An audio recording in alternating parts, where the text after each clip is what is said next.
I'm Coach Corey Wayne, and this is my video coaching newsletter. And the topic of this newsletter is going to be why women won't make you happy. I've got an email here from a reader, and he says, I just thought I'd send you a quick message to thank you for your material on YouTube. I've read and watched a lot of similar stuff on the internet, but you've been the most helpful in practice and allowed me to get a girl I've been talking to for a little over a year, just because you allowed me to figure out what mistakes I've made and how I should correct them. Good fucking job, dude. He says, I'm a 20-year-old male, and I used to be very shy and self-conscious, but now I'm very confident and comfortable in my own skin. And I realize that you can't be happy with another person until you're happy as a single man. Thank you so much. I needed a kick in the butt. You're welcome, and good job, by the way. Here's the deal. When I was younger, like when I was in my early 20s, I used to think that I needed money, success, car, the house, the whole 9 yards in order to get a woman. And I figured once I got the girl, then I'll finally be happy in my life. And so I focused most of my life on becoming very successful, was very career-minded, going after the things that I wanted. And it took me a long time and a lot of years, and I went through a lot of trial and error. But I eventually got into real estate, built the kind of business that I had always wanted, that I dreamt about when I was 18 years old. And then I finally was able to, I had to learn all the things, a lot of the stuff that I teach now in my videos and my articles and obviously in my book. But once I got the girl that I really was like the ultimate woman for me, the kind of woman like where I walked around, I was so into her and she was so into me, I felt like I was with the most beautiful woman in the whole world. And I felt like a total stud because even though there were beautiful women everywhere, I felt like I had the best, at least the girl that was the best to me. And then that relationship ended, and then I got into another relationship and then another one after that. And what I started to realize was that even though I had everything I wanted materially in my life, even though I had a great girl in my life and I dated lots of different really awesome women, I had great relationships with them, I realized that deep down I still wasn't happy.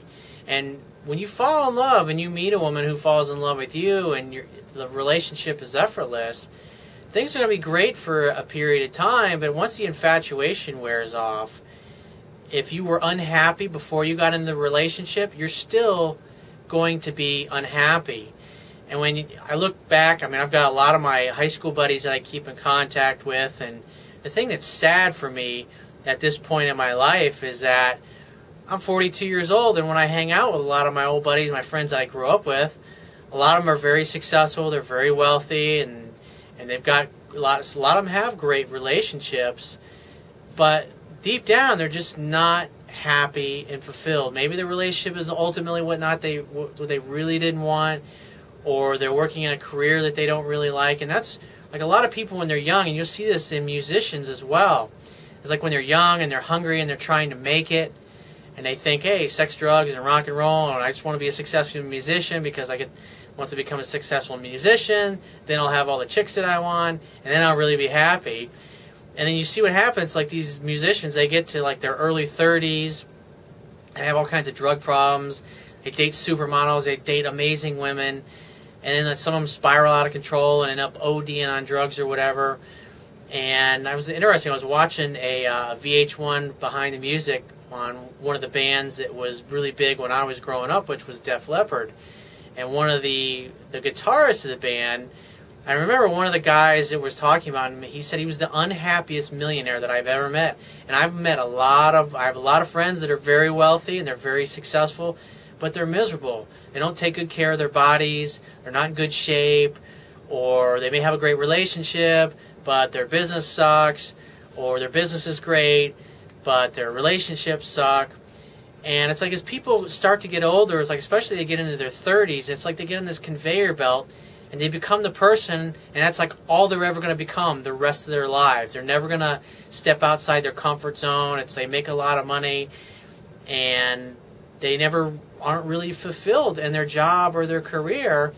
And they're too scared to go for the things that they want. It's like a lot of my friends are like, man, I wish I could be you, Corey. It's like you've always gone for the things you've wanted in life, and if a career changed or you got tired of a certain job or a business was no longer doing it for you, you just started over and you went into a new direction, and they're like, oh, I got kids, I got a wife, I got this career, I got a mortgage, and they're not. I mean, I had a friend of mine, it was just one of the nicest guys you ever met. He died a few months ago, and it was very tragic. And even though he was successful and he had a lot of money and everybody loved him, he didn't take care of his body, he didn't take care of himself. Even though he made a lot of money doing what he's doing, he wasn't really fulfilled. And it's just sad. You see that a lot as you get older. And just having spent time with some of the most successful people in the world, some of the most amazing people in the world, at least people that you think are amazing or that you aspire to be like, and they're incredibly unhappy. Or you see these guys that are professional NFL players, and a year or two after retiring from the game, they end up committing suicide, or they end their life, or they spiral out of control, or they become bankrupt, or they never achieve the same kind of success. Or like I was talking about musicians earlier, it's like they get to 30 years old, and it's like, when was the last time the Rolling Stones had a hit song? I mean, you think about it, it's like they're no longer hungry, they're no longer striving to be great or to make it. They've already made it, and yet they're kind of just going through the motions in life. And I see that a lot with a lot of my friends. And it's tough to go for the things that you want in life. It's tough to work at a career. I mean, from the time I was 18 until I was 34 years old, I was all focused on real estate, construction, the mortgage business, and that was my passion.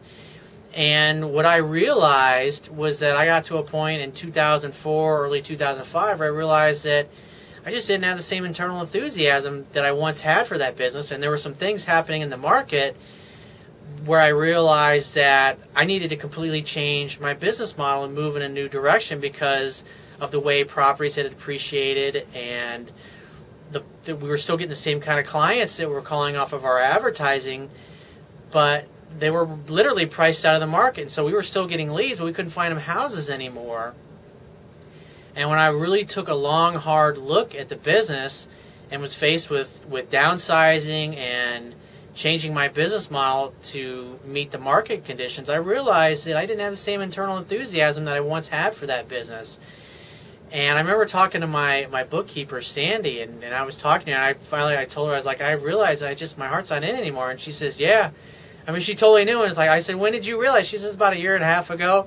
And it's like she saw it, and the people that were close to me realized that when I was talking about things, I didn't have the same passion that I once had for it.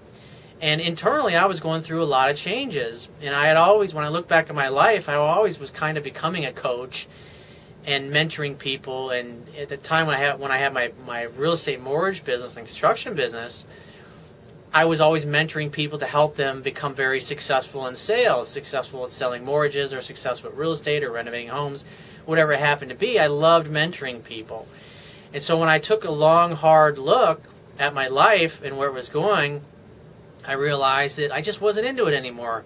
My business partners, they had other businesses they had started on the side that they were kind of moving in their own direction.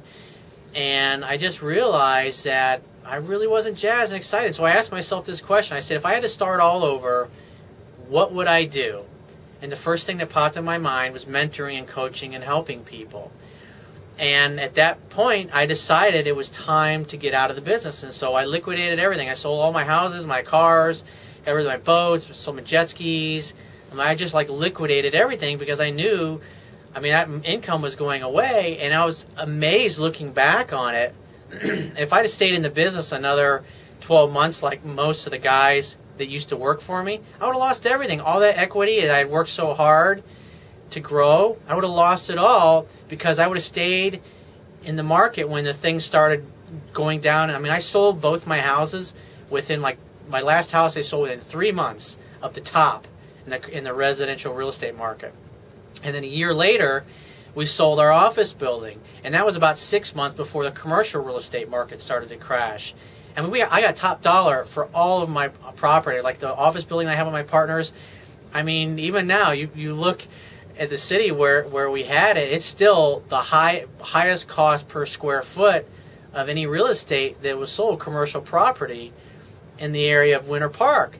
And it was just because, it was a really nice property, and we renovated, and it was a beautiful building.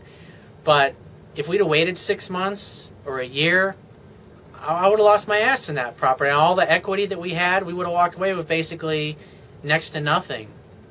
And it was just, that's what's amazing, is like when you're flexible, when you realize, when you trust your heart, you trust your curiosity, trust your intuition, and you get out. And it's like, I got out at like exactly the right time. I couldn't have got out at the real estate industry at a better time than I did, because a lot of the guys that used to work for me, they stayed in it. They ended up short selling their houses. They got wiped out.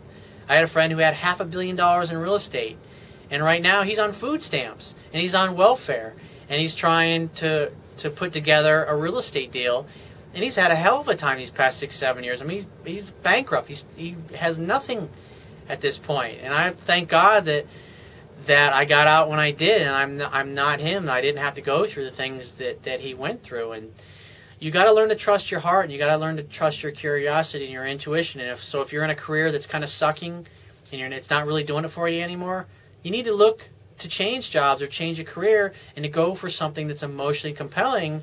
Because if you wait and you ignore those feelings, you might end up staying in an industry and not getting out and losing everything, like a lot of the people that I know that stayed in real estate and mortgage. I had a friend that was an appraiser, and he and his wife had acquired a tremendous amount. They had almost like a $2 million net worth, and I mean, here they are. They're in the process of short selling their house, and they got nothing. And they're 42 years old, and they almost had $2 million. I think it was close to $2 million just a few short years ago. And now they're like middle aged, and they're completely starting over, and they have each other, and they got their kids and their family and their friends, but they don't have the lifestyle that they once had.